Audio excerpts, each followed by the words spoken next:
justamente estuviste en Patás, una de las zonas más alejadas de la región La Libertad y por lo mismo una de las zonas más pobres del país. Hace algunos 2 años, en el índice de desarrollo urbano, teníamos ahí los distritos más pobres de todo el Perú. Tú has estado ayer ahí, ¿no? Entonces, ¿qué has podido recoger? Patás es una provincia hermosa. Me ha sorprendido por lo bello de su naturaleza, lo pujante que está la economía, ¿no? Ahí hay 3 empresas mineras formales y además tenemos la minería informal, que son los grandes motores, sobre todo en varias de las ciudades que hay en esta región. Sin embargo, esto contradice, lo bello y lo pujante de la economía se contradice frente a las grandes ausencias que existe en Patás, sobre todo en lo que se refiere a infraestructura. Llegar hasta la provincia de Patás demora 15 horas. Es realmente difícil, yo diría hasta doloroso. Yo he podido en esa oportunidad llegar hasta Tayabamba, la capital de Patás, pasando por Parcoy. Y han sido 5 horas en ruta, 5 horas muy complejas, donde la carretera, bueno, en estos últimos meses, gracias al apoyo de los alcaldes distritales y el alcalde provincial de Patás, se le ha hecho mantenimiento. Pero la verdad que todavía falta mucho y lo que ellos necesitan, además de la carretera para poder llegar, son, por ejemplo, los servicios básicos y el apoyo a la agricultura. Hay mucho abandono, ¿no? Y vemos ahí algunas imágenes de lo que fue tu llegada a la provincia de Patás, pero también es una provincia pujante, pero que requiere pues, la presencia del Estado. Eso es lo que me reclamaron y me comentaban los pobladores con alegría de que yo haya llegado hasta la zona. Me dicen que en los últimos años no han llegado presidentes de la República, no se han preocupado por sus necesidades, ni mucho menos por solucionar la problemática que ellos sienten. En el tema de la agricultura, lo que ellos necesitan, así como por ejemplo cuando he estado en las alturas de Moquegua, en la provincia de Sánchez Cerro, o en Jaén, lo que los agricultores necesitan es la construcción de reservorios para el manejo de sus aguas, la construcción de canales de irrigación para la distribución de sus aguas, semillas mejoradas.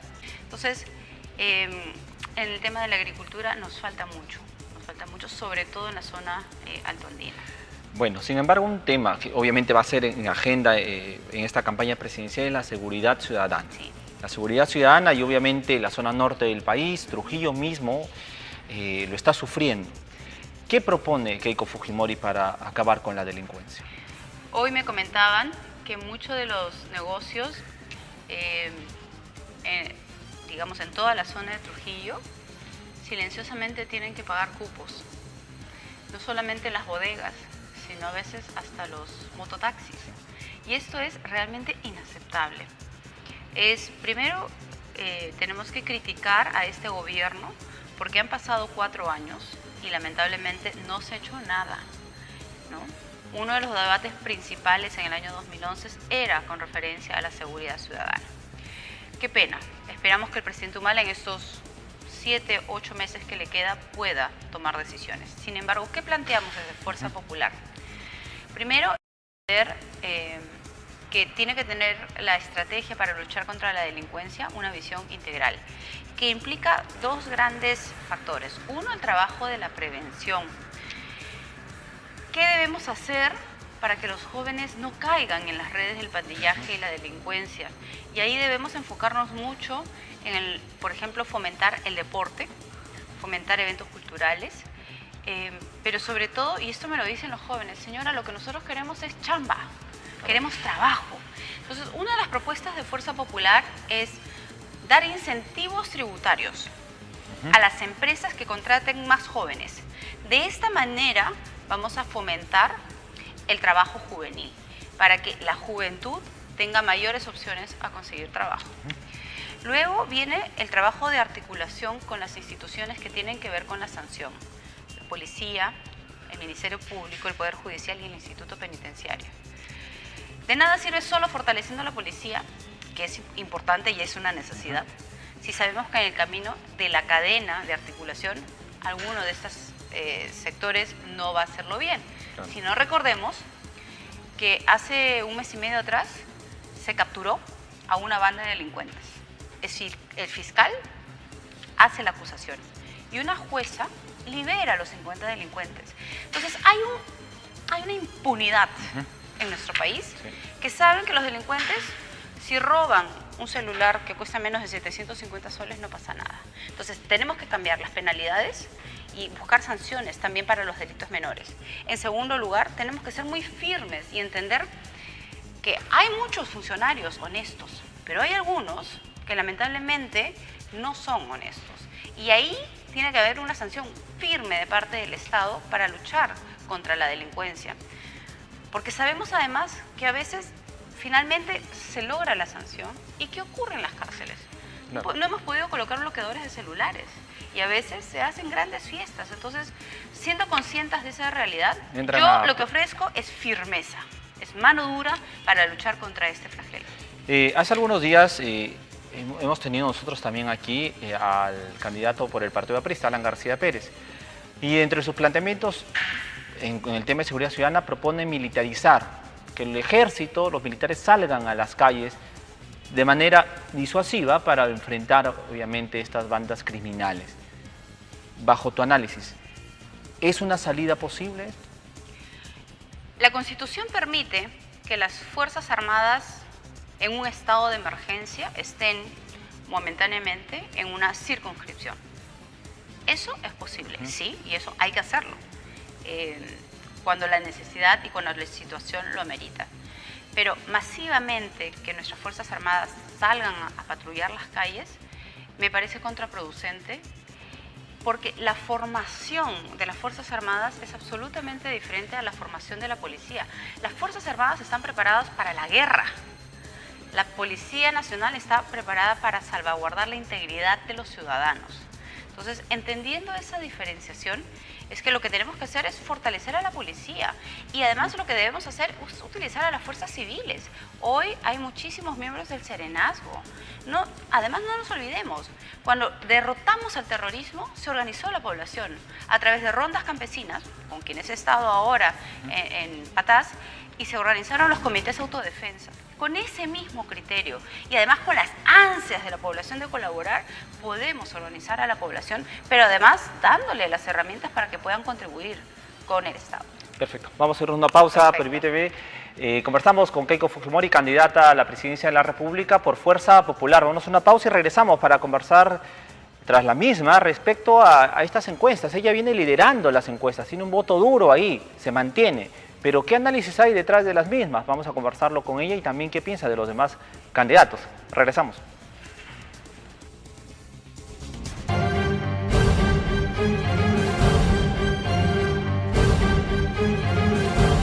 Amigos televidentes, continuamos con ustedes en este programa especial de sábado de Línea Directa. Especial porque obviamente tenemos aquí a la candidata presidencial por Fuerza Popular, Keiko Fujimori, y ella está obviamente de gira, de campaña por el norte del país, específicamente aquí en La Libertad, y obviamente está aquí con nosotros. Hablábamos respecto a algunas propuestas. Sin embargo, también el tema económico va a tener un peso relevante en la campaña. Le estamos pasando mal, la situación se ha complicado, el próximo se va a complicar mucho más por el fenómeno del Niño, por el mismo proceso electoral, las inversiones se han paralizado. ¿Qué propones para volver a darles impulso a nuestra economía? Primero, hay que ser conscientes y reconocer que los precios internacionales de los minerales, eso ha disminuido. Entonces, eso naturalmente significa un menor ingreso para nuestro país. Sin embargo, los grandes motores de desarrollo de nuestro país es la inversión privada y la inversión pública. Lamentablemente, estos ambos factores han decaído. Vamos primero a la inversión privada. La inversión privada se da cuando hay confianza, cuando hay esperanza en el futuro y cuando hay señales claras hacia la dirección o el norte que tiene nuestro país. Lamentablemente esto, con este gobierno, se ha perdido totalmente. Entonces vemos a un sector privado, además, al que se le carga muchas trabas, se le exige muchísimas normas, no se le dan facilidades y no se le da confianza. En un futuro gobierno de Fuerza Popular, y así esperamos que sea, pues le daremos esa confianza, esas señales claras y sobre todo liderazgo para poder invertir con facilidad, hacer obras, porque eso es lo que la población está requiriendo. Hoy tenemos asociaciones público-privadas, obras por impuestos y es necesario darles velocidad. Por otro lado, la inversión pública, ¿no? Vemos lamentablemente que algunas municipalidades provinciales, distritales y algunos gobiernos regionales también, al ser el primer año de gobierno, y lo tenemos que entender así, no han tenido la capacidad para, digamos, hacer los gastos, ejecutar las obras como corresponde y ir planificando también en futuros proyectos con miras hacia el futuro. Esto lo que ha ocasionado es que ambos, la inversión privada y la inversión pública, han decaído. Y por eso, lamentablemente, las cifras que al comienzo se decían, el pronóstico de crecimiento de 4.3 que se iba a dar, hoy estamos en 2.4 y 2.5, ¿no? Sí, sin embargo, también en cuanto, por ejemplo, a la inversión pública, en este caso en los proyectos de inversión, los gobiernos regionales y los gobiernos locales no lo están gastando, o sea, tienen el dinero, la tienen en sus cuentas, sin embargo no tienen proyectos, hay incapacidad, ineficiencia, indiferencia. Yo creo que ahí la problemática es diversa. Yo he tenido oportunidad de conversar con varios alcaldes y cada vez que converso con ellos, lo que ellos me dicen es, el SNIP y los ministerios centralistas son una traba. Ellos con muchas ganas, con mucha ilusión, van hacia la capital, tocan las puertas de los diferentes ministerios, no les hacen caso y terminan mendigando, pidiendo por favor y en muchos casos no logran ningún presupuesto adicional. Esto tiene que cambiar. Lo que nosotros en Fuerza Popular proponemos es un SNIP. El SNIP es bueno, ¿no? Porque se tiene que priorizar, ¿no? Los filtros, ahí está el filtro, el control. Pero un SNIP descentralizado, un SNIP regional, de tal manera que los alcaldes no tengan que ir a la capital, sino que en cada centro de cada región puedan tomarse las decisiones del caso. Perfecto, hablemos de la coyuntura. Va liderando las encuestas, ¿no? Ahí mantiene un caudal de votos importante, sin embargo, confía en ellas, porque algunos dicen que no, que están manejadas, porque hay uno que aparece recién y ya está cuarto, en fin, o sea, hay movidas, unos bajas, unos suben. ¿Cómo lo analiza usted? De terminar de clausurar un curso de formación política para jóvenes. 40 jóvenes han terminado este curso y esto lo hemos venido haciendo en diferentes regiones de nuestro país.